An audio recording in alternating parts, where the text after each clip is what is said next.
I'm Yasufumi Nakamori, Director of Asia Society Museum.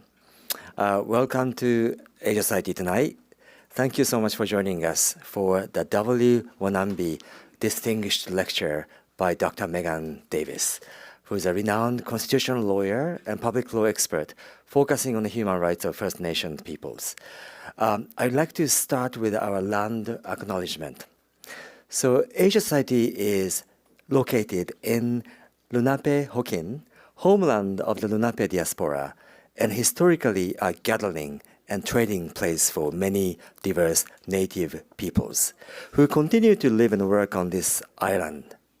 Lenape means original person, and it is important to remember that Lenape collectively are a living and breathing community. Let us honor their legacy and pay our respect to elders, both past and present, and the diverse indigenous people who still live and connected to this land.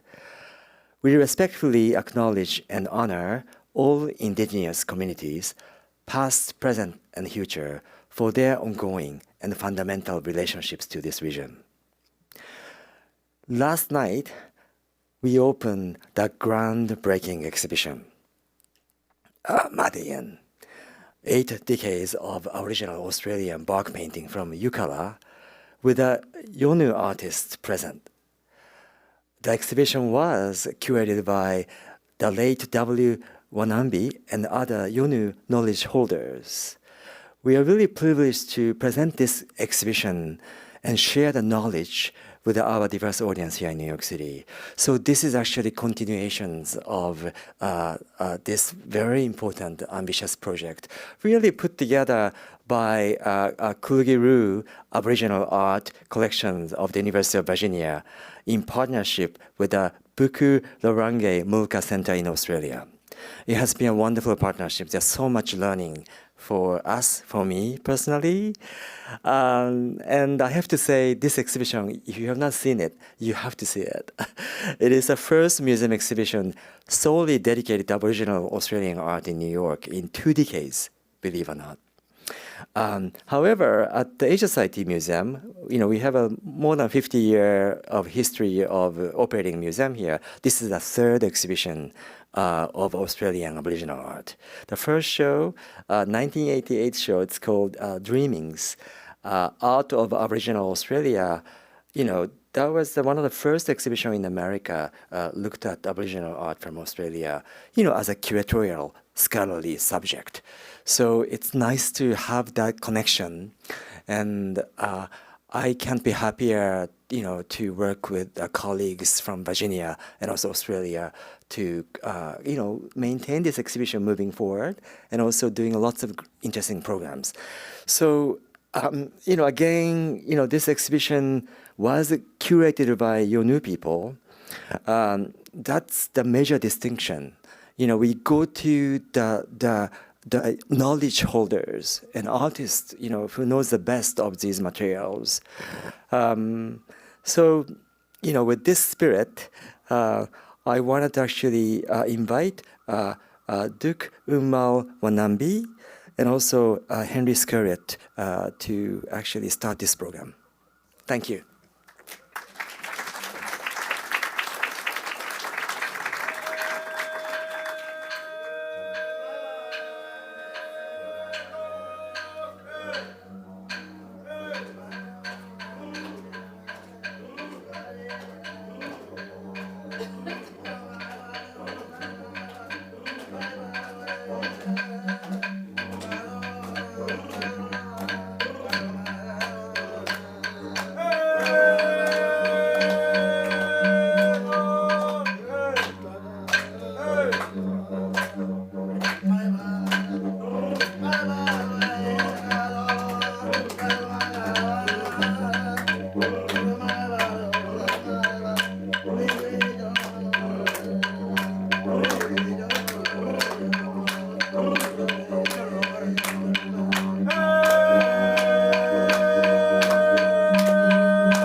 Hello everyone.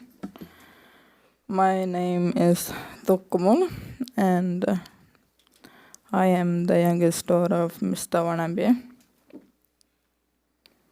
I am very honored to talk here tonight.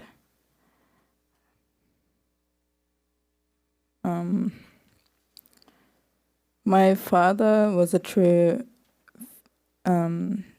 visionary and cultural leader who combined a progressive worldview with a deep respect for tradition. My father's role was an artist, a filmmaker, a clan leader, and a great father.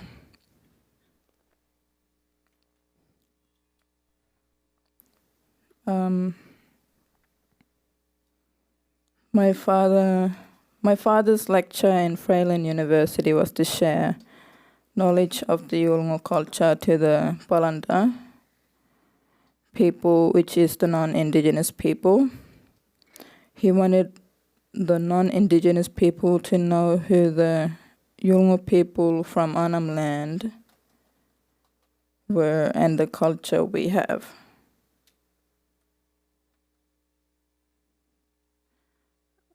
Our culture and country is our identity. We Yolngu people identify ourselves from the sea and the land.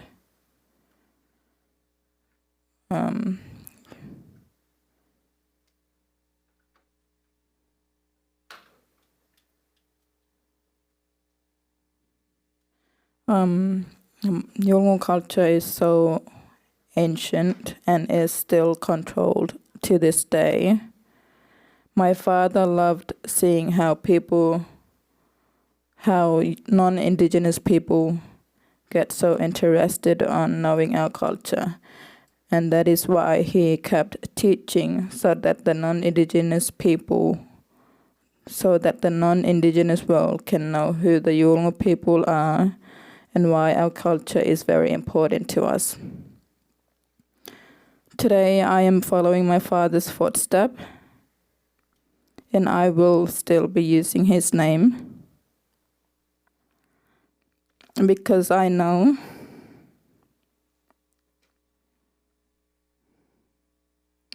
that I am not alone.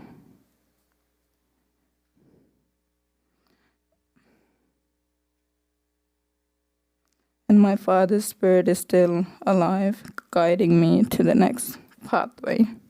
Thank you.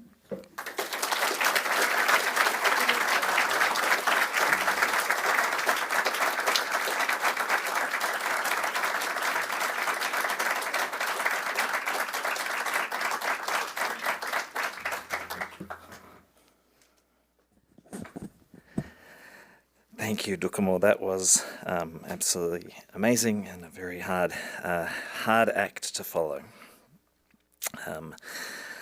My name is Henry Skerritt. I'm assistant professor. Oh, they've promoted me. I got tenure already. Woohoo!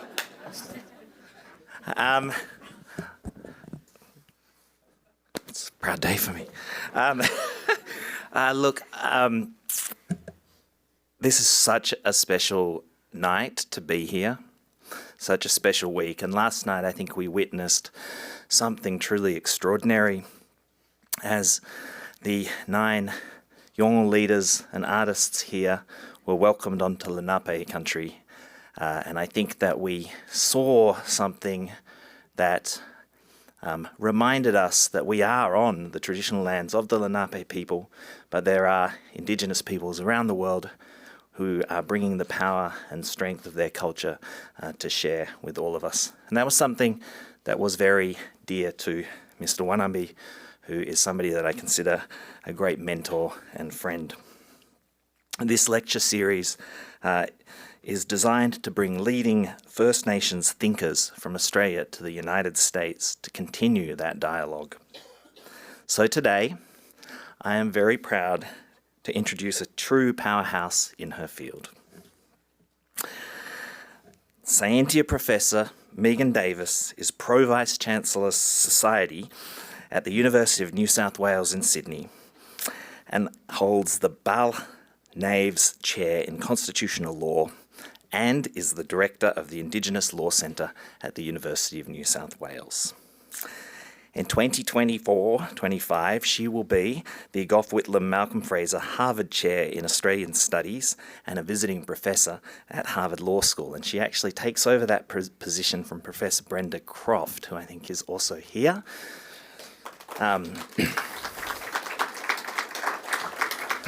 So, you know, I've heard Harvard's quite a good university, but it's certainly been improved this year by the presence of both Professor Croft and Professor Davis. Isn't that where the girl in Legally Blonde went? It's that one. Yeah, I'll have to watch that film again. Professor Davis is a Fellow of the Australian Academy of Law, a Fellow of the Australian Academy of the Social Sciences, and a Fellow of the Australian Academy of the Humanities. She is a Sydney Peace Prize laureate for the Uluru Statement from the Heart, and in 2023, Professor Davis was named on Time magazine's Next 100 list of the next generation of global leaders. She was named Marie Claire's Powerhouse of the Year in 2023 and is a previous overall winner of the Australian Financial Review's Women of Influence Awards. Oh my gosh, you have won so many awards, Megan, including the, and she's been a regular feature on the Financial Review's Cultural Power List and named one of their top legal power brokers. Professor Davis was the co-chair of the Uluru Dialogue and worked on the constitutional recognition of Indigenous peoples for over 12 years. She was instrumental in the Uluru Statement from the Heart. She is a globally recognised expert in human rights and Indigenous peoples' rights and was formerly the chair of the United Nations Expert Mechanism on the Rights of Indigenous Peoples in Geneva and expert member and chair of the United Nations Permanent Forum on Indigenous Issues at the UN headquarters in New York. So please welcome Professor Megan Davis.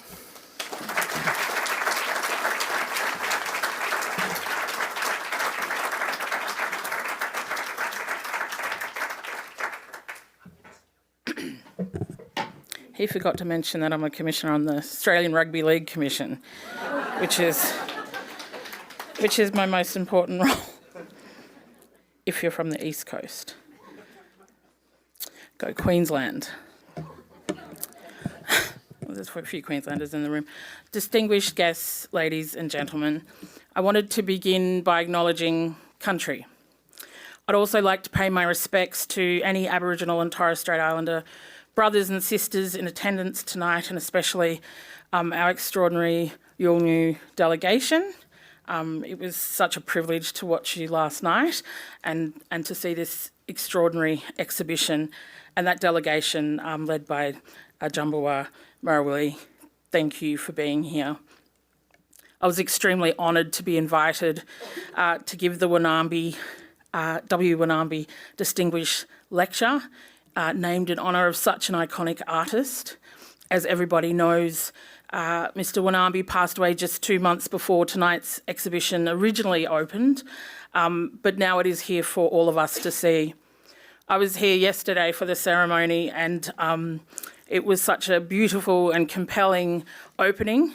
And also just to see the exhibition was extraordinary. It is such a powerful exhibition. I'm not an artist, I'm a constitutional lawyer. I am Aboriginal. My family line belongs to the ancestral family group born in and around Warra in southwest Queensland, near the Bunya Mountains. We as a Cobble Cobble family trace our familial line through to Lily Davis, who's my great-grandmother, and our mob lived at Warra, which was a special meeting place, a central camp area of the Cobble Cobble people. The word Warra can be translated in as holding tightly, like a bundle, a reference to the contraction of the carpet snake, which is my family totem. Warra is Burringam-speaking country, the lands bordering the Bunya Mountains and stretching out along the Condamine River and the creeks of Burunga, Dalby. My family was removed from Wirra at the turn of the century when Australia's very lengthy period of compulsory racial segregation of Aboriginal people set in. This was roughly, although it existed, some of the statutory frameworks well before this was roughly at the same time as the nation federated. And with federation came this benignly labelled protection, protecting Aboriginal people from being killed, the political economy of the early Australian state being killing, and from diseases and exposure to diseases as the populations of Aboriginal people across the continent dwindled. My family was moved to the Burumba Reserve, now known as Cherbourg, which is about 3 hours north of Brisbane. And I grew up in and around country as my father worked for Queensland Rail.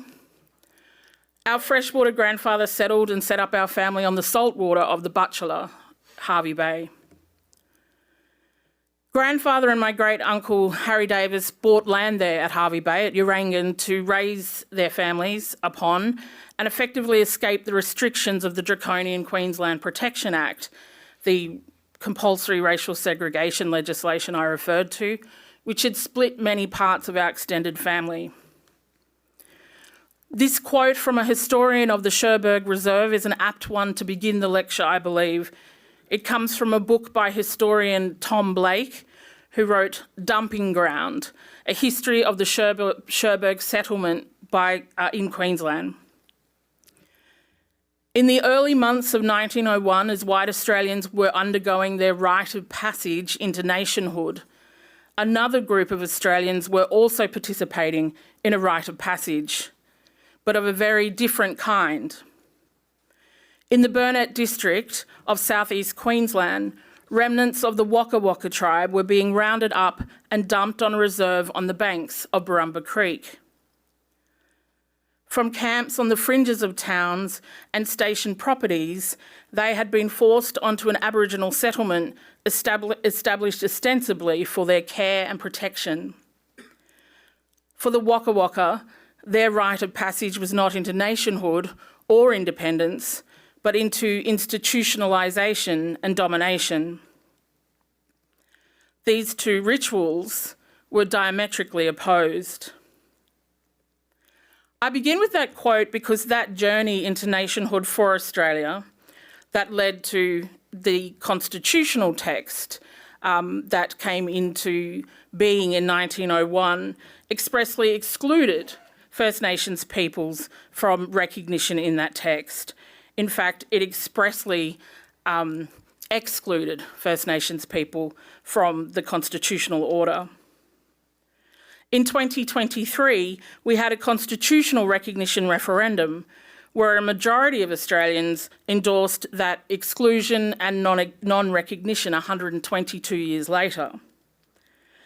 And it's very fitting to be reflecting on this on the occasion of this extraordinary exhibition of work from Yirrkala, because it is a place not just renowned for its art and its culture, but for its pioneering work in law reform and structural change in Australia for Aboriginal people. Yolngu diplomacy has borne fruit for all First Nations of the continent. For brevity's sake, the lecture is titled Seen but Not Heard. It is in reference to the long advocacy of Yolngu for voice within Australian democracy and its influence on Aboriginal politics over time. But it's also a commentary on the proclivity of Australia to applaud art and artworks, but to strip them of their politics. We want the things that don't challenge us. We want to celebrate our culture for diplomacy and foreign affairs, and in many tokenistic ways, but we do not want to make space in our constitutional order to recognise us and allow us to be heard. We are never more at risk of this than in a post-referendum environment.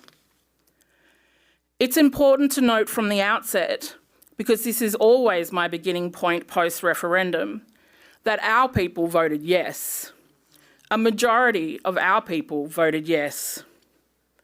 The vast majority of First Nations people saw the merits of a constitutionally enshrined voice to Parliament as a form of recognition of our people in the Constitution.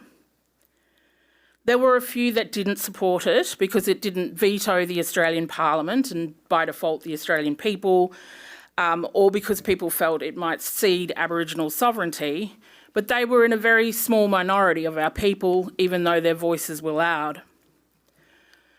Our polling leading up to the referendum suggested that the proportion of Aboriginal people in communities supporting the voice ran at about 83%. We ran ads on this during the campaign, and this was verified in a lot of the polling data and the research after the referendum. In remote and regional areas, the yes vote was over 80% in most ballot boxes. In the Northern Territory, of the 20 ballot boxes that exist in remote areas, 19 of the 20 voted yes. In Waɗayin, the yes vote was 92.1%. In Maningrida, it was 88%. In the Tiwi Islands, the vote was 84%. First Nations people in last year's referendum sought to have a voice so that they could be heard by using the force of law to compel the state to listen. One can't help think that many Australians don't know about the lengthy history of advocacy for a voice in Australian democracy by Aboriginal people, and especially by the Yolngu people. Post-referendum research that we've conducted with Essential shows that a majority of yes and no voters don't know about the Uluru Statement from the Heart. They don't know that they were First Nations dialogues that led to the Uluru Statement from the Heart, and they don't know that the idea and the proposal for a voice came from Aboriginal communities and not politicians. So this lecture speaks to that. I'm going to look at technically 6 pieces of art as I speak, but I'm going to look at the first Yirrkala petition, then I'm going to look at the Barunga Statement, then I'm going to look at the Uluru Statement, and then in my conclusion, looking at the referendum, I'm going to look at 3 contemporary artists to highlight the response of some of our young contemporary artists to the referendum loss. To begin with the bark petitions. Yirrkala is a small, beautiful community in the East Arnhem region of the Northern Territory at the very top of Australia.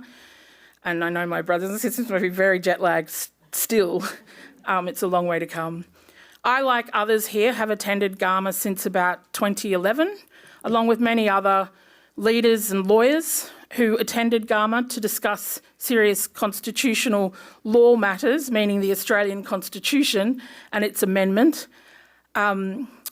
It's a place of deep cultural, and I should say there were very many important political discussions with prime ministers, important discussions with Aboriginal leaders and Torres Strait Islander leaders at Garma in the 12 years of the recognition journey.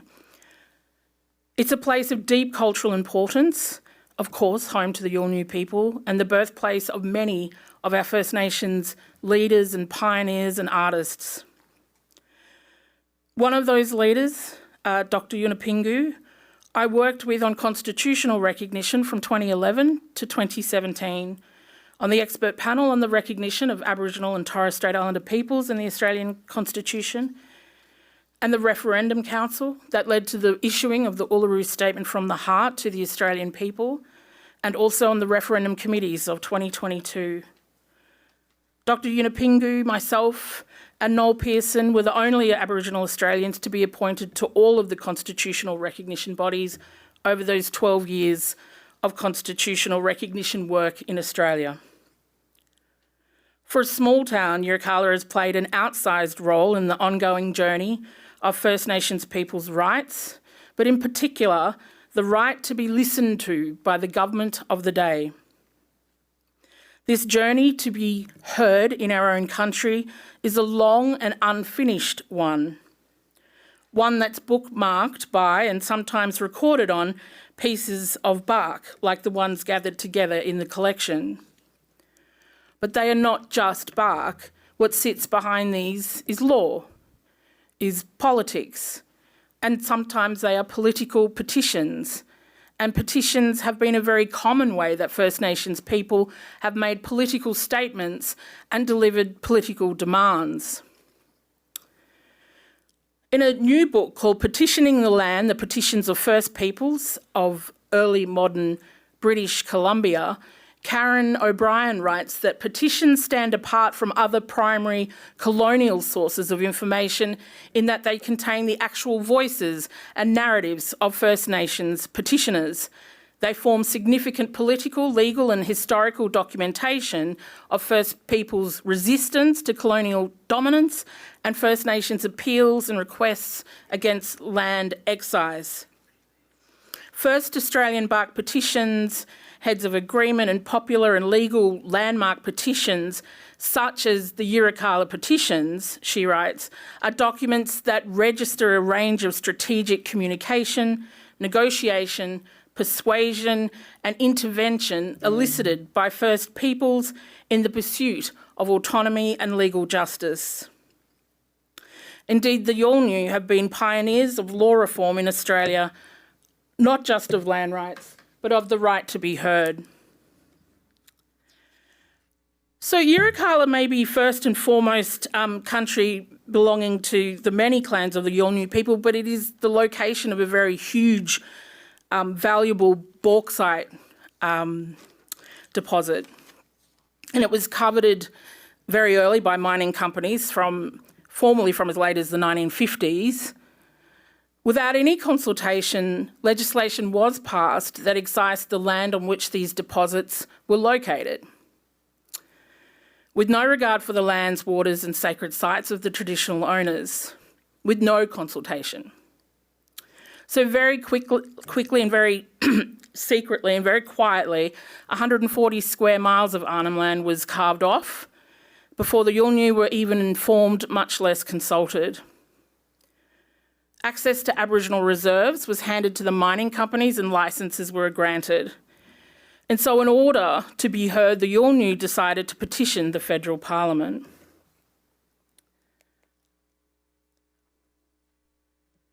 The petition was drafted and copies in both English and Gumatj were typed up and pasted on bark plates. Then senior Yolngu artists used pipe clay, ochre and charcoal to paint designs around the bark's edges. The designs belonged to those two clans whose important fishing, hunting and food gathering lands were the most threatened by the bauxite miners. To quote the National Museum of Australia, the Yolngu artistic system enables the relationship between people and land to be precisely encoded in paintings. For the Yolngu, the inclusion of clan designs on the petition was a demonstration of the ownership of land. These aren't artworks that just reference or explore a connection to country. They are, in many cases, an unequivocal claim of ownership. They are the tangible exercise of a people's legitimate right to a voice. The petition provoked the establishment of the Select Committee on Grievances of Yirrkala Aborigines. And the committee came and took a look around and offered some things, but they didn't put a stop to the mine. And they didn't because they didn't really have to listen. Because they didn't have to listen. These are the antecedents of the 2023 referendum, a voice to Parliament to compel the state to listen, because they are not compelled to listen. I want to read you a story from Mr. Yunupingu, who in the late 1960s was a young man helping his father print the Yirrkala bark petitions. Of course, he went on to become an important leader and campaigner for land rights because, of course, the petitions were the catalyst for a royal commission and eventually statutory land rights. So he went on to be a campaigner for land rights and, of course, for constitutional reform through a voice. He was actively involved in all of the constitutional processes and supported the Uluru Statement from the Heart. But this story from Mr. Yunupingu, I think, is really instructive of the genesis of the voice to Parliament as an idea. 46 years ago, Dr. Yunupingu took the then Prime Minister of Australia, Malcolm Fraser, out fishing. He says of this occasion, "It's 1977, my father is still alive and I am on a boat with the new Prime Minister, Malcolm Fraser. He has defeated Gough Whitlam, who first met my family when he was a pilot in World War II.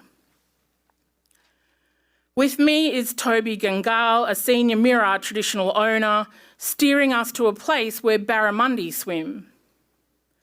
Fraser has asked us to fish with him, and we hope there are words that we can say to him that will halt his changes to the land rights laws and overturn the government's decision to mine at Ranger. But Fraser only thinks about the fish. The fish bite and Fraser starts to pull them in. Look at this one, he yells. I bait his line again. Toby is silent. And again, a bigger one. He baits his own line now, getting the hang of it. You beauty, a barramundi, he says.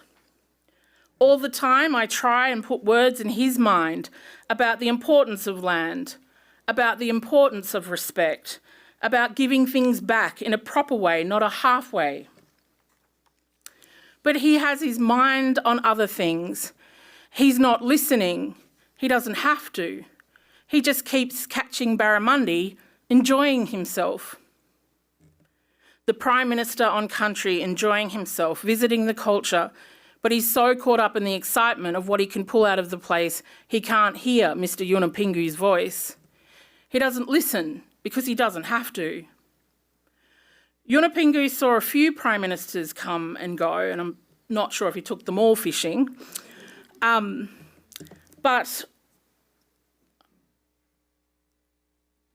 in 1988, he presented a bark petition to Prime Minister Bob Hawke with the Barunga Statement also painted and written on bark.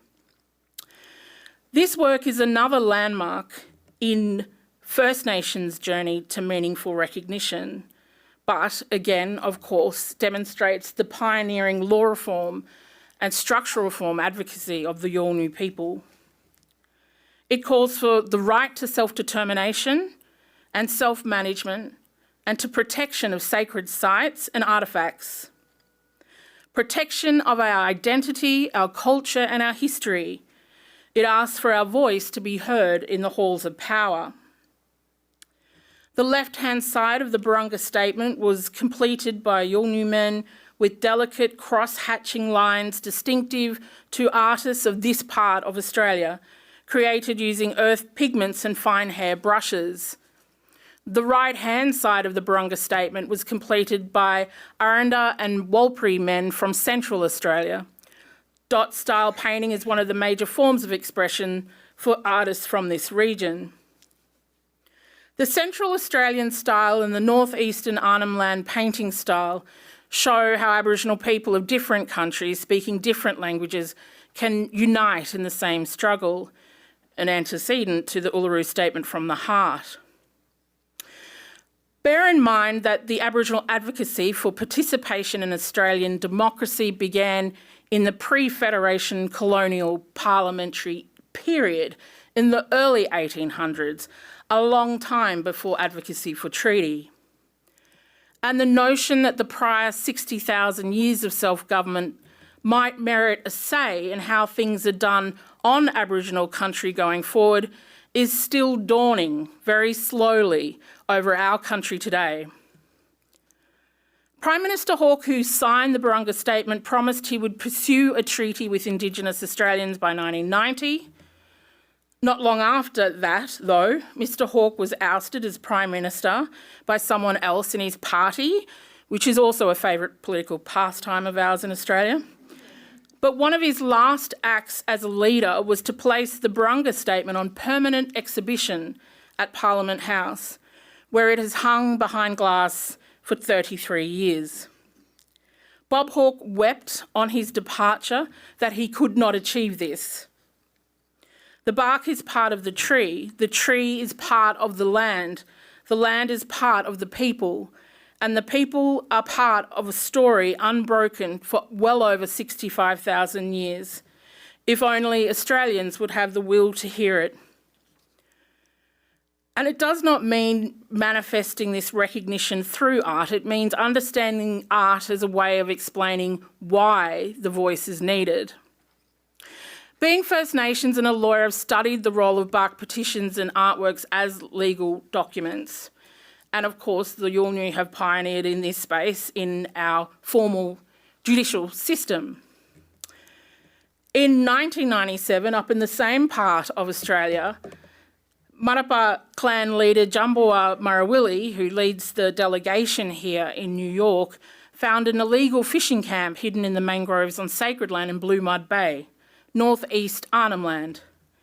They also found the severed head of a saltwater crocodile, which he and his clan considered a desecration of Baru, their ancestor in that part of the world. So he pushed back, along with Yolngu artists from 15 clans and 18 homeland communities in the area, and created a series of sacred paintings now called the Saltwater Series. These works include ancestral beings, ancient mariners, symbolic icons and spiritual creatures like snakes and crocodile, fish, turtles and birds, all set against traditional sacred designs representing fresh and tidal and salt water. For the Yolngu, these paintings are the equivalent of legal title deeds to areas of land and sea. After a decade of struggle, a number of the saltwater paintings were presented to the High Court of Australia in lieu of written documents. And in July 2008, the High Court of Australia confirmed that the traditional owners of the Blue Mud Bay region, together with traditional owners of almost the entire Northern Territory coastline, have exclusive access rights to tidal waters overlying their land. As I have said, I was or am the senior Aboriginal constitutional lawyer in a Western constitutional system and sense in the constitutional recognition process over 12 years. The process began after a hung parliament in Australia in 2010, when two independents and the Greens held the key to minority government for both parties, and as a part of their negotiations with the Liberal Party and the Labor Party to take office, they asked the leaders to move on the long-held bipartisan support for constitutional recognition of Aboriginal and Torres Strait Islander peoples in the Australian Constitution. It was Julia Gillard, the ALP leader, who agreed to progress constitutional recognition as a part of her taking government. I designed the First Nations dialogue process that led to the Uluru Statement from the Heart, based on deliberative democracy principles, but fundamentally on a principle of yarning and talking that exists in our communities. The Uluru National Constitutional Convention was held in 2017. This was an unprecedented moment in Australia's history because it was the first time a constitutional convention had been convened with and for First Nations peoples. In fact, it's the first time Indigenous peoples had been involved in constitutional building, having been excluded in the 1890s. But this constitutional convention, this historic convention in 2017, came quite well after the beginning of the process that began in 2011. And it shows or demonstrates how long it took for us to be able to argue for a process in which First Nations peoples were actually consulted on what form recognition would be. And that's because both sides of politics only seek symbolism. A number of lines in the Constitution that says Aboriginal people were here once and are still here. A very simple statement of recognition that First Nations peoples rejected. They rejected in the Uluru Dialogues and they rejected at the Rock in 2017. When we decided to go and consult with communities about what form recognition should take, and Prime Minister Malcolm Turnbull and Opposition Leader Bill Shorten both agreed to us running this process, we decided to run this structured, deliberative dialogue process that privileged our elders and traditional owners. Being a collective culture that is a gerontocracy, it was really important that the majority of participants in the dialogues were our old people. And we thought by running such a thorough methodology, it would prevent the dialogues and the Uluru Statement from attack at the other end of the process. But as anyone who listened to the referendum campaign last year knows, that did not happen. The dialogue process walked a sample of representatives chosen by local Indigenous communities through a tightly structured intensive civics program, so civics, knowledge and education of the Australian system, a program on the legal system, and an assessment of the legal options for reform that Malcolm Turnbull and his party and Bill Shorten and his party agreed that we could take to the dialogues and then out to the rock at Yirrkala. The dialogues were held in 12 locations, from Hobart, Broome to Darwin to Thursday Island and all corners of the continent and beyond. Formally, it engaged 1,200 Aboriginal and Torres Strait Islander delegates from across 150 groups across the continent, a significant proportion of our people. The number of First Nations people consulted for the original constitution during the drafting period in the 1890s was approximately 0. The dialogues led to a historic consensus at Uluru, and the outcome is captured in the Uluru Statement from the Heart. This document is a testament to the efficacy of a structured and considered process which allowed the wisdom and intent of the representatives of the First Nations dialogues to coalesce in a common position. It is a testament to the need of Indigenous Australians, indeed all Australians, to be heard.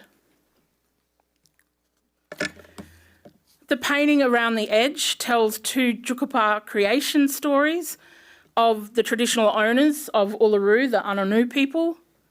One tells how the Uluru landscape was shaped by a fight to death at the Muraju Rock Hole between Kunia, the Woma python with eggs from the northeast at the top left, and Liru, the poisonous snake from the southwest at the bottom left. The other tells the story of the Mala people, represented by the hare wallaby, who, while holding a ceremony at the top of Uluru, became involved in a dispute with men who had come from the west.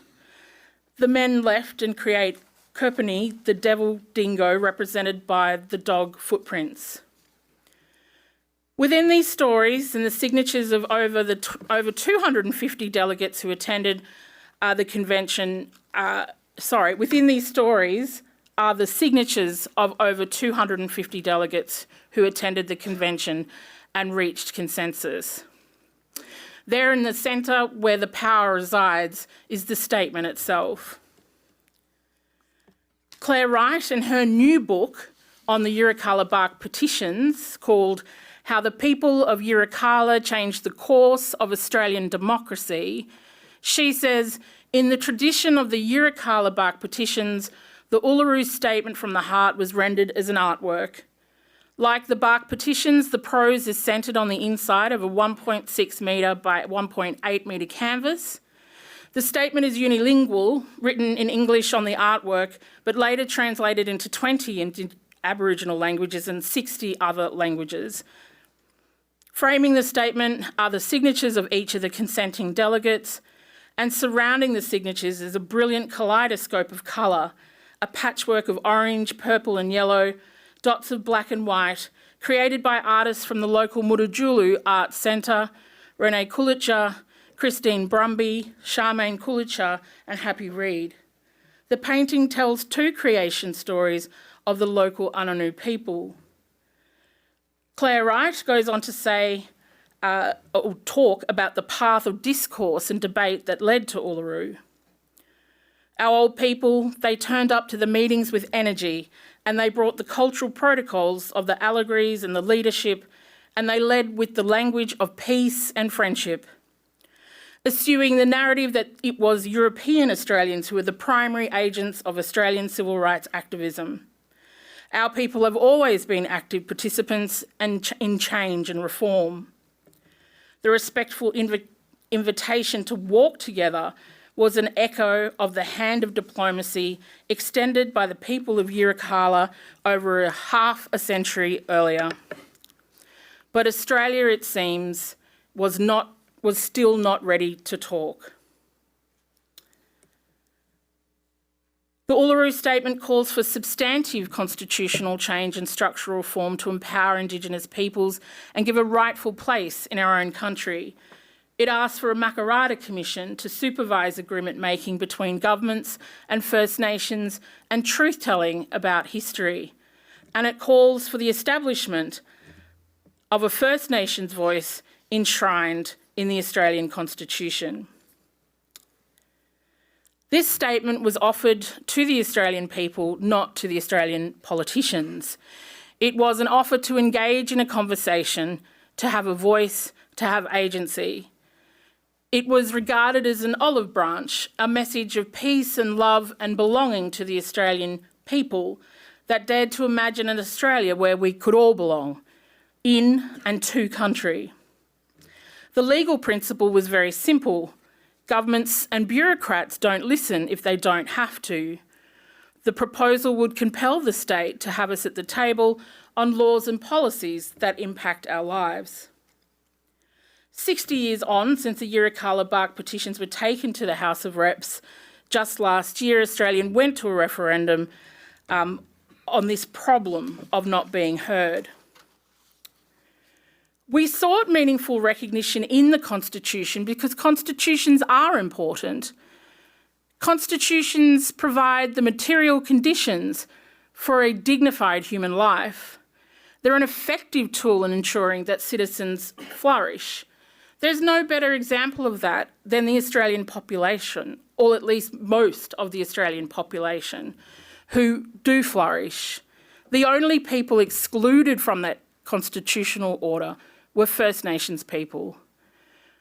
And that was corrected in terms of the Commonwealth having the power to make laws for First Nations people in 1967, but the Constitution does not recognise and empower First Nations people.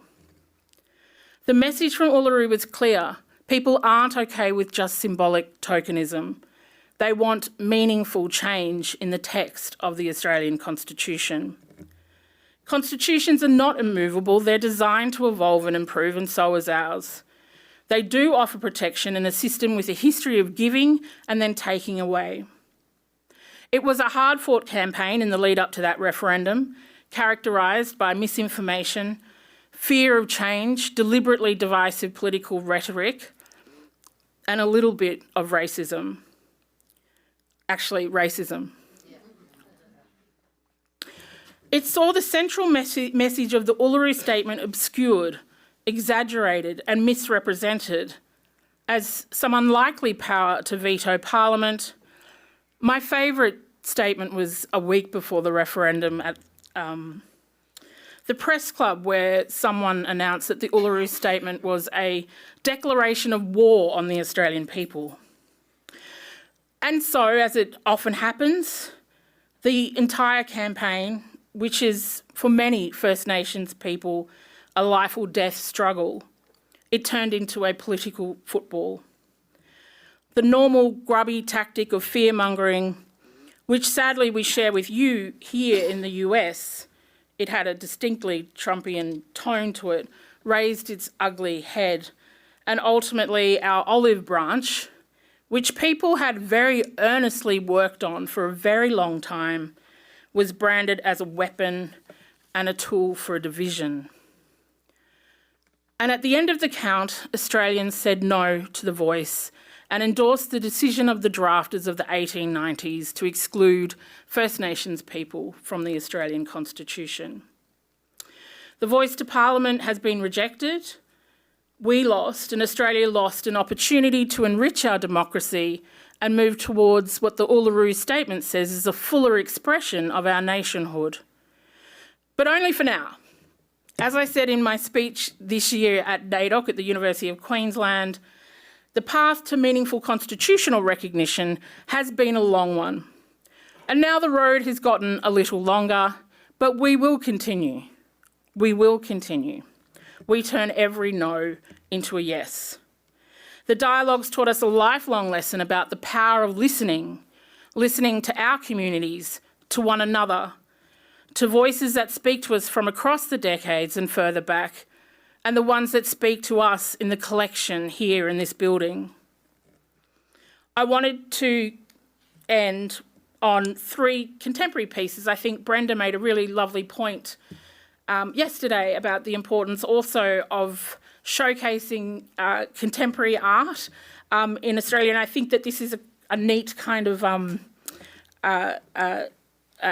3 quite neat pieces, I thought, to show with respect to the reaction to the referendum. The first one is, was a piece that was done by a First Nations Wiradjuri artist, Amala Groom. It was about 3 years before the referendum. Amala was a law student of mine at UNSW. Like many of our artists, Amala was inspired by the simple truth of togetherness, recognising that all Australians are in the same boat, just like Yunupingu back there fishing for barramundi with the Prime Minister not listening. This piece just really spoke to me because it gave me some confidence leading up to what we didn't know would be the referendum year. Because during the bushfire crisis that kind of began the COVID year and the COVID-19 outbreak, there had been a very strong sense of togetherness of Australians about the failure of our politicians to listen to us, and particularly on climate change was a very prominent thing in that year. Amala said she found this beaten up print on the ground in a shopping mall car park near her house, an Aldi, I believe. And for those of you who don't know, it's a Frederick McCubbin piece. It's an iconic image in Australia. It's his celebrated 1889 Down on His Luck. And she said it was so faded and it looked so sad, this old bushy. I just kind of hugged the print. And I said, she'll be right, mate. It'll be all right. She called it the 5th element, and it's based on a Wiradjuri principle of Murrumbung, love and kindness, very much what the Uluru statement was based on, and the idea that we have more in common as Australians than we have in difference. In Amala's words, it's her way of hugging Australians and Australian history, saying it's going to be all right. We came out of that COVID lockdown and Aussies for the first time felt what it was like to be subjugated 24/7 by government. People spoke about the restrictions.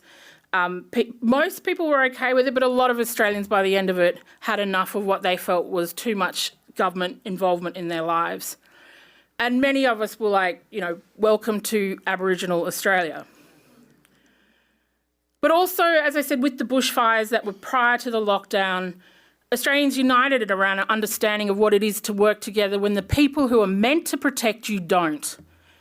As Australia burned in the summer and Australia people acutely feel that impact, the increasing anger at the time towards politicians not listening in Canberra was palpable. And so I really liked that piece leading into the referendum. But of course, the referendum failed. And this is a piece by self-portrait by Billy Bain, one of our young artists of Darug descent, that I think really solemnly captures that feeling of despair. Billy said of the piece, "I'm surrounded in my little place by things that remind me to keep going. Some books from my art heroes, a painting by Marjorie Williams, and a dying yet still beautiful bouquet of natives. I guess I wanted to capture a sense of hope among this feeling of dejection." That feeling of dejection was both profound and widespread. Our people were devastated. and many still are. The grief at realising that the country and the people that we live with and grow up with, that things were just not what we thought they were. Almost 30 years of reconciliation, and where were we? The speed of the decision really hurt. Once they'd announced all of the state's results, we took the Uluru statement from the heart painting down and rolled it shut that night. We still hold it. It will return to Mutijulu, but it won't see the light of day for many months. It will never be handed to any public institution. It will never be held by the Australian government. But if there's a silver lining to last year's setback, it comes in the form of artwork that expresses our hope and promise to keep on with a journey that we began so long ago. And it comes in the form of 6.2 million Australians who voted yes. It's the 6.2 million Australians who got us up out of bed at the deepest, darkest moments after the referendum. This is a piece by a young Pitjantjatjara woman from the APY lands, which is in remote South Australia, Sally Scales. The art refers to her land and her voice. What I like about this particular collection is she's painted it on the Vote Yes call flutes. The history is calling call flutes of the Uluru dialogue, which was not the main campaign, Yes 23, but we were the group of women who had done a lot of the work from 2011 to 2017 right up to getting the referendum announced. And Sally was one of the youngest members of this Uluru dialogue, who I'm a member of, who did a lot of the political work to get us at least to the passage of the bill. Sally says these are painted on the actual referendum signs that called to Australians to vote yes all across the country. They're the artist's first works, they are Sally's first works after the defeat. And she says, they are filled with emotions dealing with hurt and sadness and grief that First Nations people felt after October 14. The more I painted, the more I dealt with what had happened. I also painted the love and hope that 6.2 million Australians voted yes still walk with us. I painted the love and hope and drive I saw and felt with Arnie, Pat Anderson and Megan Davis during the last 7 years of getting the Uluru statement to a referendum. Turning the maybes into yes, sitting in tough conversations and stepping it through, and all the time staying true to Uluru. I painted the love, strength and ambition of my elders and my leaders.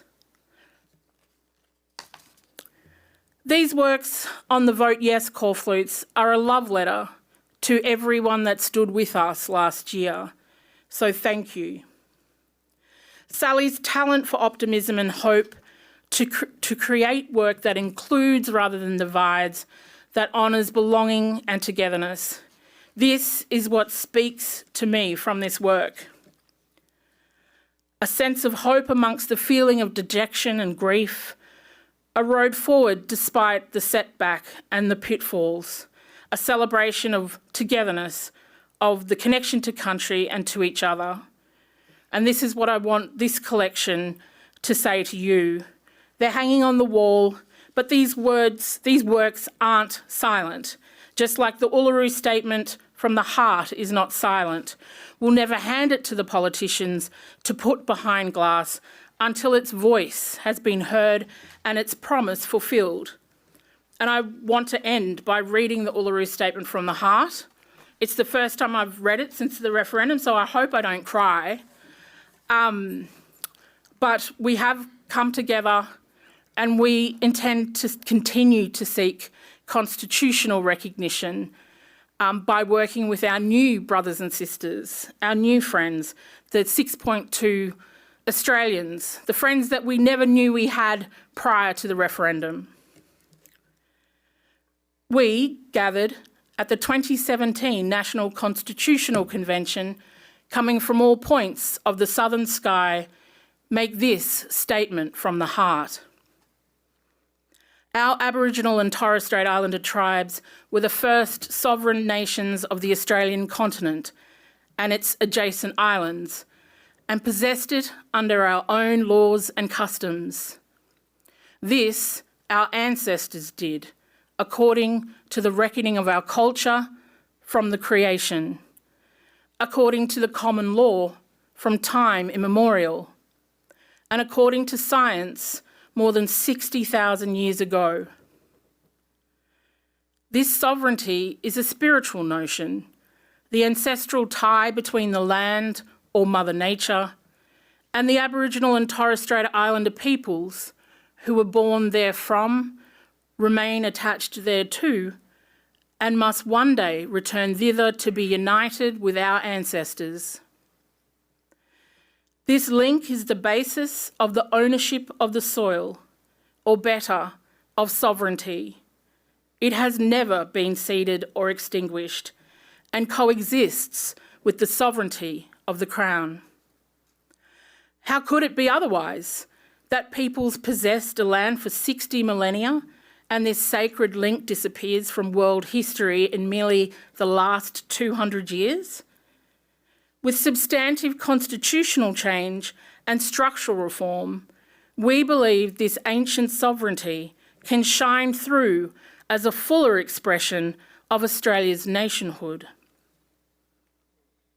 Proportionally, we are the most incarcerated people on the planet. We are not an innately criminal people. Our children are aliened from their families at unprecedented rates. This cannot be because we have no love for them. And our youth languish in detention in obscene numbers. They should be our hope for the future. These dimensions of our crisis tell plainly the structural nature of our problem. This is the torment of our powerlessness. We seek constitutional reforms to empower our people and take a rightful place in our own country. When we have power over our destiny, our children will flourish. They will walk in two worlds, and their culture will be a gift to the country. We call for the establishment of a First Nations voice enshrined in the Constitution. Makarrata is the culmination of our agenda. It means the coming together after a struggle. It captures our aspirations for a fair and truthful relationship with the people of Australia and a better future for our children based on justice and self-determination. We seek a Makarrata Commission to supervise a process of agreement making between governments and First Nations and truth-telling about our history. In 1967, we were counted. In 2017, we seek to be heard. We leave base camp and start our trek across this vast country. And we invite you to walk with us in a movement of the Australian people for a better future. Thank you.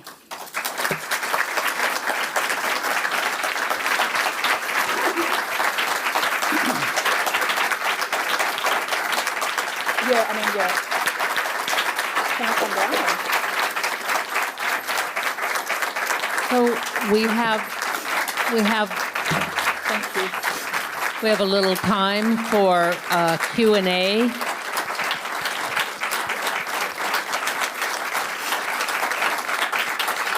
you.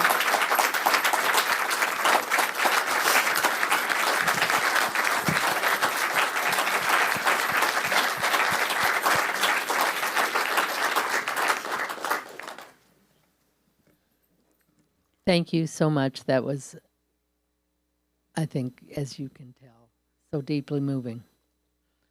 And we have time for a few questions. And if you can raise your hands, we have a microphone because we are recording. I do want to mention that we have kept the galleries open so that you'll have an opportunity to see the exhibition, which will be open till 8:45. So let's start over here.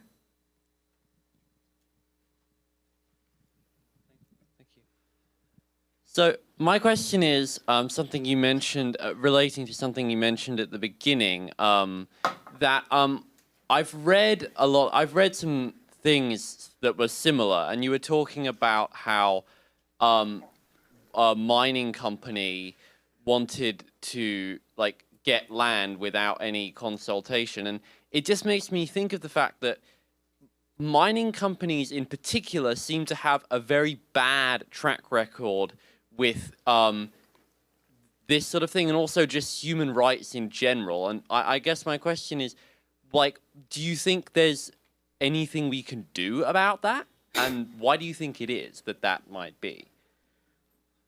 That's a huge question. I mean, I sat on a UN body for 12 years and, you know, this is the question everybody asks. But look, I think in relation to mining on Aboriginal land in Australia, I mean, part of the first statutory land rights regimes were about providing a mechanism for First Nations people, Aboriginal people, to have a say in relation to that development as well as benefits. This is a very early statutory Land Rights Act, including the right to veto. But a lot of that's been watered down over the years, especially in relation to the Native Title Act and access to Aboriginal lands. Look, I can stand here, I'm a law professor. You know, it's, what can you say? I mean, I think Aboriginal people strive, you know, all the time to be negotiating. For those who live on areas that have mining, negotiating agreements with mining companies are a very bread and butter part of living in those areas. And that involves attempting to get the best you can out of those particular mining operations. But in a broader sense, what can you do about mining companies? I can't answer that question. I just can't. I mean, there's voluminous literature on, you know, UN, the UN website, Google, to look at the amazing work that's done by activists and not-for-profits and Aboriginal people in relation to mining companies.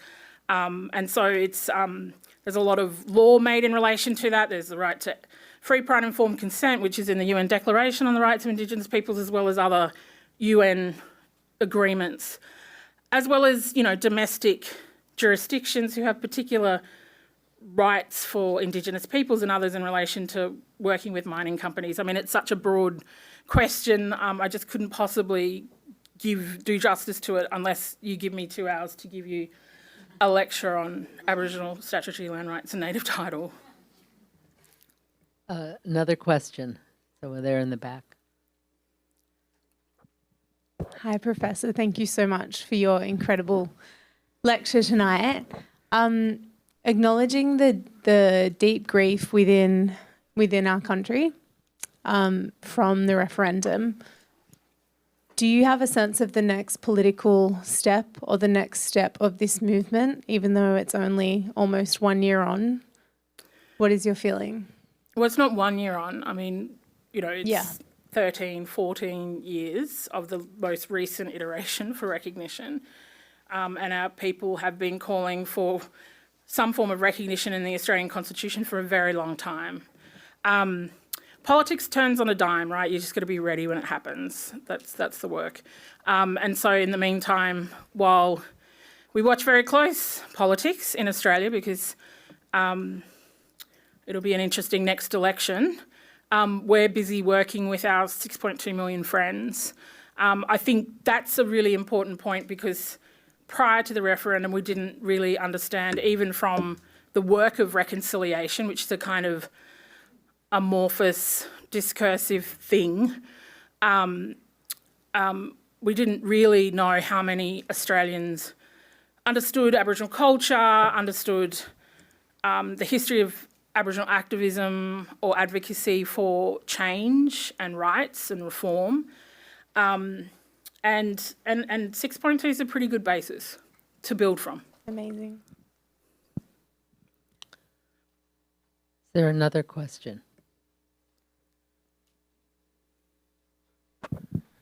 As you mentioned before, it's a global phenomenon of the effective land rights trampling of many colonizing cultures on indigenous cultures. Have you had a lot of support or communication internationally with this particular, like going up to the referendum, and where was sort of the biggest communication internationally? Yeah, I mean, there's a pretty distinct Indigenous Global Caucus, and they do a lot of work situated around the United Nations and the United Nations bodies and the expert mechanism in Geneva, the forum here in New York. And there was a lot of support for the Uluru Statement and for the three elements of it. I mean, fundamentally, the Uluru Statement is not, it's pretty pedestrian, right? So Australia, prior to this referendum and post-1967, has always had a voice set up for First Nations peoples, because when 67 happened and the federal parliament was given the power to make laws for First Nations people, federal government found out pretty quickly it needed to consult with First Nations people to exercise that power. And so that's been pretty pedestrian in Australia. So, I mean, I guess perhaps one of the downsides of the campaign was not to educate or communicate to Australians. Actually, this is really common in the Australian system since 67.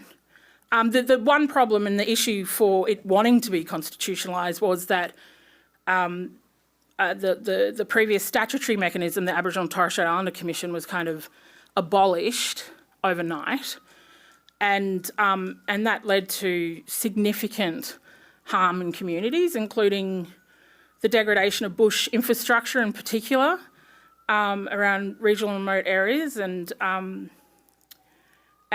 part of people wanting an entrenched voice was because of the damage that's done when Aboriginal politics is like a political football, right? So one government will support this, next will come in and abolish everything and start again. I don't know how many times we've had policies called, you know, the new engagement or the, you know, the new settlement or the new something. Stronger futures, yeah, you name it. They're all kind of really fancy consultant words that just mean Aboriginal people live in this state of disruption in many ways. And so the voice was about a bit of an anchor so that we could get a bit of oversight in relation to the executive power, so bureaucracy that in our country gets to operate with not a lot of accountability, particularly in First Nations communities, and also the right to engage at the table on laws and policies made about us. It wasn't a binding power, meaning we couldn't like stop the parliament from doing particular things, but it gave us a voice. And I think in the year post the referendum, there's a lot of laments about having not won it because things are getting worse, not better. So we'll take one last question right here. What percentage of the population, thank you, what percentage of the population of Australia would you say the Aboriginal peoples or those counted among those peoples What is it are? now? It's 2. It's 4 now. Okay. Okay, we won't go there. So it's about 4% of the Australian population, which is about 24 now, isn't it? Australia's population is about 20, yeah. It's 26, did someone say? Okay. I believe you. Sorry, the final answer is 4% of 26 million. Yeah. So please join me in giving an incredible hand to this Thank you. emerging.